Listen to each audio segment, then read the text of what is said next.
पुढची महत्त्वाची बातमी आपण पाहूया। संजय गांधी राष्ट्रीय उद्यानाच्या आजूबाजूला पर्यावरण संवेदनशील क्षेत्राला धोका निर्माण करणाऱ्या नव्या ड्राफ्ट प्लॅनच्या विरोधात नागरिकांकडून तीव्र नाराजी व्यक्त केली जाते।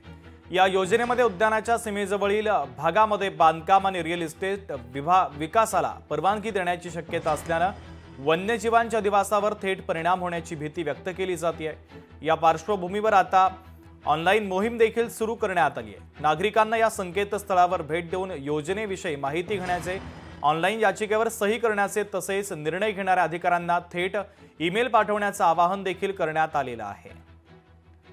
कन्स्ट्रक्शन तो ऑलरेडी 2014-34 च्या प्लॅन मध्ये होतंच, पण आता जे नवीन जे डीपी आला आहे एसजीएनपी साठी त्याच्यामध्ये एक क्लियर कट आहेत की तुम्हाला रीडेव्हलपमेंटसाठी आणि इंडस्ट्रीज एज वेल एज तुमच्या कमर्शियल ॲक्टिव्हिटीसाठी पण तुम्हाला खुलं केलं आहे।